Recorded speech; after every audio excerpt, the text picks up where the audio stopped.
All right, so you guys have sent in tons of stuff about a potential Trump appearance on the Joe Rogan Experience. Yeah. And honestly, the buzz is insane. It's like the media world is about to... It feels like the whole media world's about to collide. Yeah. Yeah.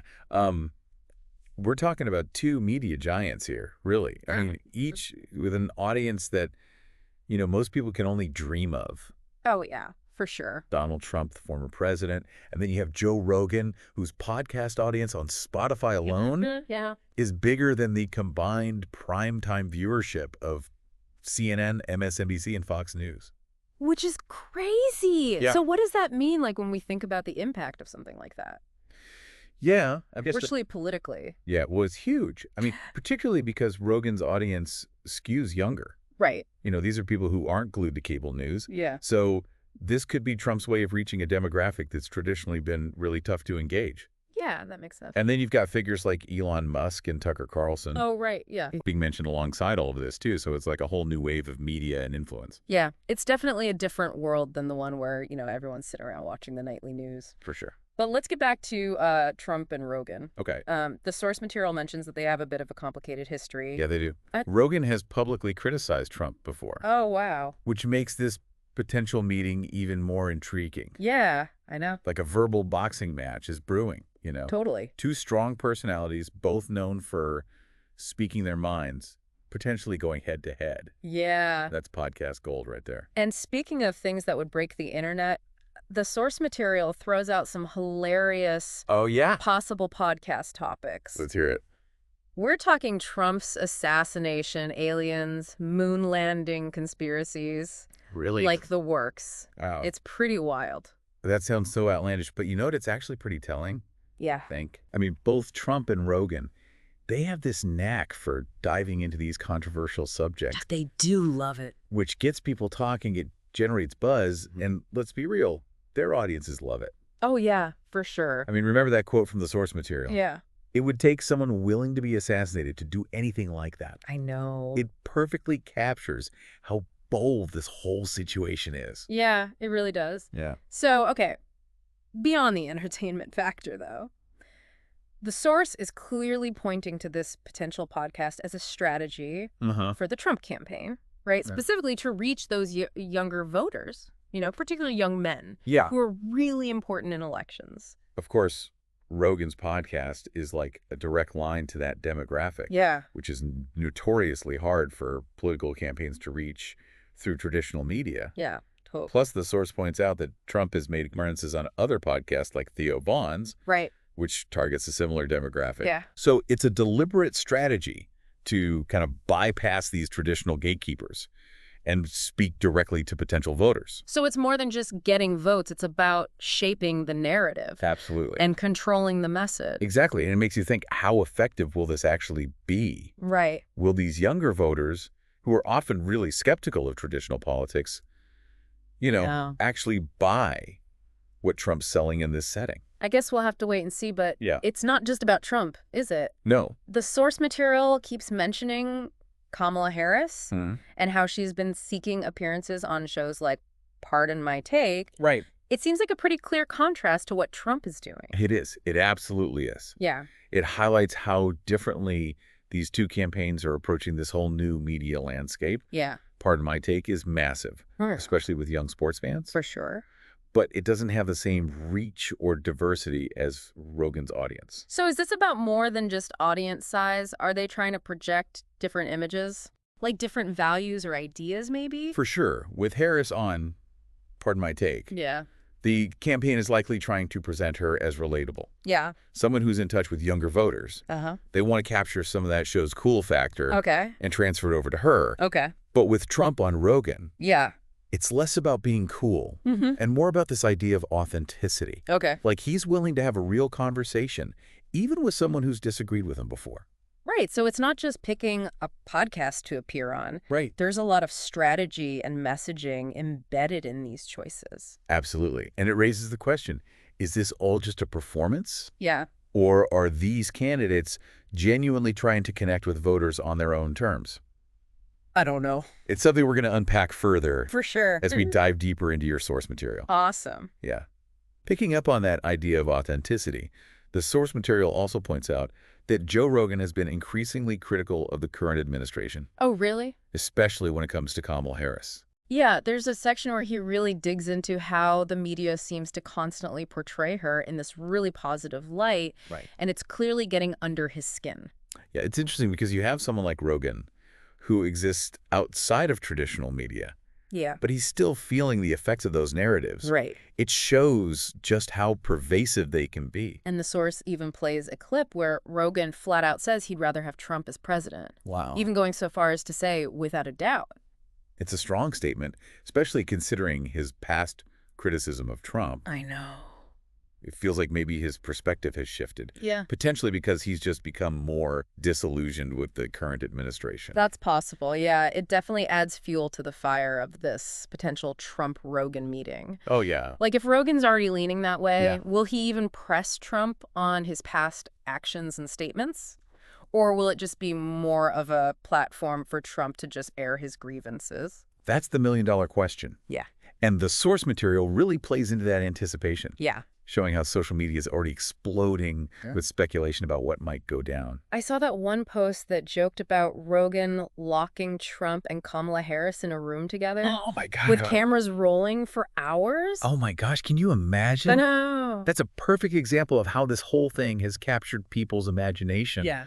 It's become this symbol of these huge divisions and anxieties in our society. Totally. With everyone projecting their own hopes and fears onto this potential conversation. Right. And the source also mentions Rogan's past interview with Tucker Carlson. Oh, yeah. Another figure who's been really outspoken against the current administration. Right.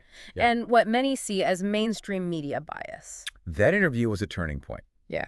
It not only offered a glimpse into Rogan's evolving views, but it also highlighted how people are shifting away from these traditional news sources and towards personalities like Rogan. Right. The source even suggests that Carlson played a role in red-pilling Rogan. Oh, wow. Which, for those who don't know, is basically like entering this world of alternative viewpoints that often challenge mainstream narratives. Right. It refers to this idea of waking up to like a different reality. One that questions the established truths and institutions. Yeah. It's a concept that's become really popular online, especially in certain circles. For sure. And it carries this sense of like being in the know. Yeah. Having special knowledge that others don't. Okay. Whether Carlson actually influenced Rogan in this way is up for debate. Yeah. But it definitely highlights the impact figures like Carlson can have on shaping perspectives. And it sets the stage for a potentially explosive conversation between Rogan and Trump. Right. If Rogan is already buying into some of these alternative narratives, it could create this echo chamber effect, further amplifying those viewpoints to his massive audience. That's the concern, right? Yeah. And the source material really emphasizes this. Comparing the potential reach of this episode to Trump's appearances on other podcasts. Right. Hosted by figures like Theo Von and Tucker Carlson himself. And even those podcasts, which are no slouches in terms of audience. Right. Don't come close to Rogan's reach, do they? It's mind-blowing to think about just how many people tune in to Rogan's show. It's wild. And when you consider that his audience is primarily younger people. Yeah. Who are less likely to be getting their news from traditional sources. Yeah. The potential for him to influence public opinion is enormous. Especially when it comes to politics, right? Especially when it comes to politics. The source material even goes as far as to say that Rogan is bringing Trump to the finish line, implying that this podcast appearance could actually be a game changer in the upcoming election. It's a bold statement for sure, yeah. But it shows just how much weight people are giving to this potential event. Yeah. It reflects the growing influence of these alternative media platforms. Right. Like Rogan's podcast in shaping political discourse. It almost feels like we're witnessing a paradigm shift in how people are consuming information and engaging with political ideas. Exactly. It raises all sorts of questions about the role of traditional media, whether policies are becoming secondary to personalities, and what the future of political discourse looks like in this increasingly digital world. It's a lot to unpack, that's for sure. It is, but it's a conversation we need to be having. For sure. Because the stakes are high. Yeah. The choices we make today, the information we consume, the narratives we buy into. Right. It all has an impact on the world we're creating for tomorrow. Absolutely. And speaking of choices, The source material highlights a point that's both funny and thought-provoking. Okay. When it comes to what Trump and Rogan might actually discuss on this podcast. Right. They bring up this idea of them talking about Trump's assassination aliens, the moon landing. Oh, wow. Obviously, they're not being serious. Right. But it raises a good question. What is it? What would actually be the most impactful topics for them to address? Yeah. If they have this platform and this captive audience, what should they be talking about? It's something for all of us to consider.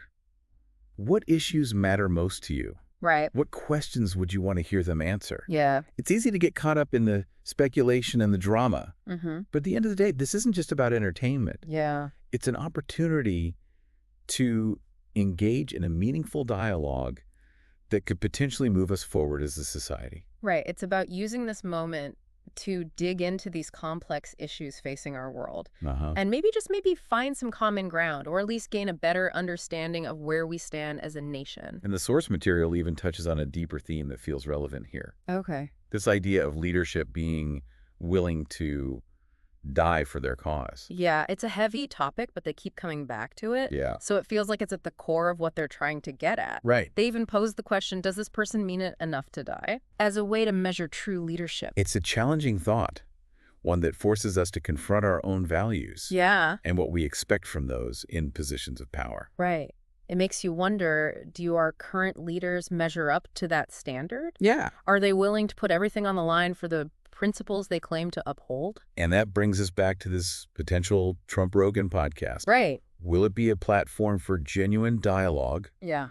A clash of ideologies, or just a spectacle designed to boost ratings and generate buzz? I guess only time will tell, but one thing's for sure, this whole thing has captured the public's attention. Absolutely. It speaks to our anxieties, our desire for authenticity, and maybe even our search for meaning in a world that often feels really chaotic and unpredictable. Absolutely. It's a reminder that we, the audience, have a role to play in shaping the narratives that define our times. Yeah. We can passively consume whatever is thrown at us. Right. Or we can engage critically, demand more from our leaders, and push for a more informed and nuanced public discourse. Right. The choice is ours. And the stakes have never been higher.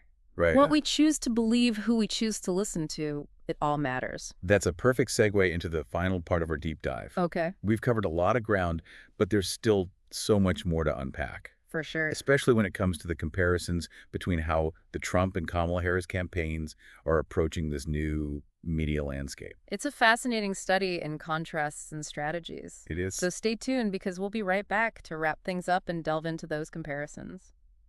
All right, so we're back for the final part of our deep dive into this potential Trump-Rogan podcast. Yeah. We've talked about the massive media impact, the political strategies involved, and even touched on some pretty deep themes about, what we expect from our leaders. Yeah.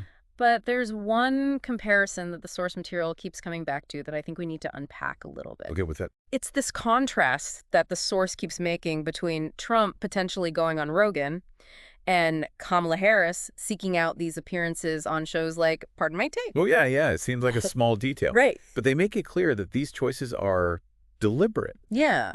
And tell us a lot about how both campaigns are approaching this new media landscape. Exactly. So on the surface, it seems like it's about reaching different audiences. Yeah. Right? Pardon My Take has a huge following, especially among young sports fans.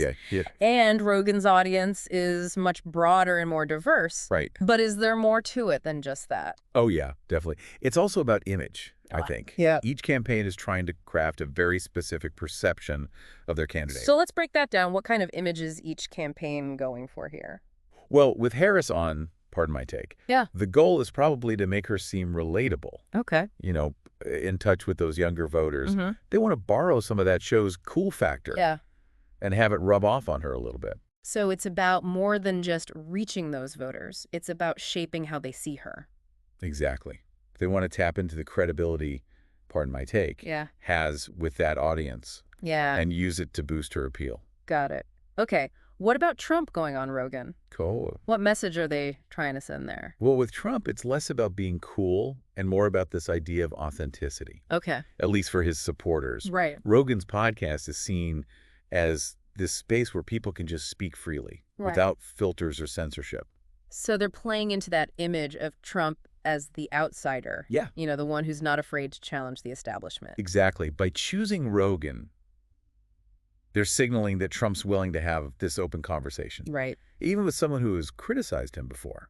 It's a bold move, that's for sure. It is. Makes you wonder how these different approaches will play out in the long run. Right. Will these strategies actually resonate with voters? Yeah. Will they shift public perception?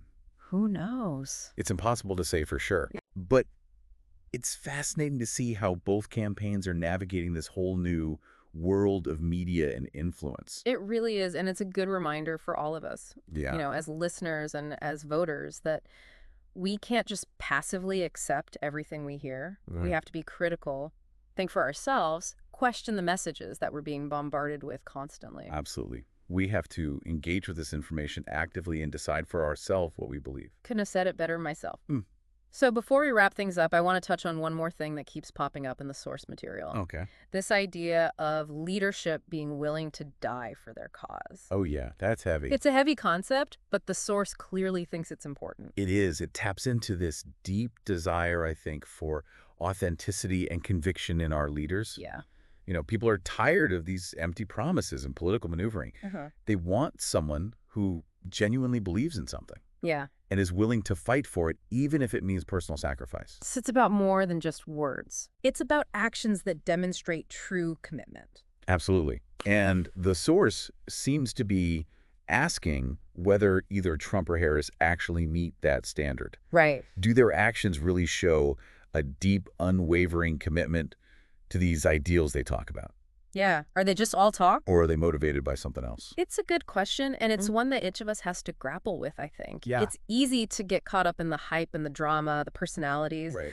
But ultimately, we need to step back and ask ourselves what truly matters. Absolutely. What values do we want to see reflected in our leaders? Yeah. What kind of future are we working towards? Those are the questions that should be guiding us as we navigate this complex and ever-changing world. Couldn't agree more. So as we come to the end of this deep dive, I want to leave you all with this thought. Right. Be critical, be engaged, and most importantly, be the change that you want to see in the world. Yeah.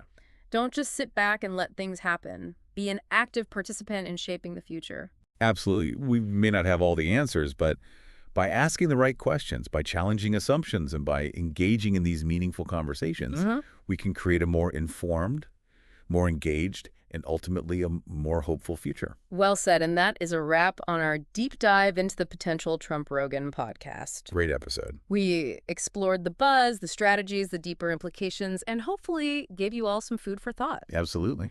So until next time, stay curious, stay informed, and keep diving deep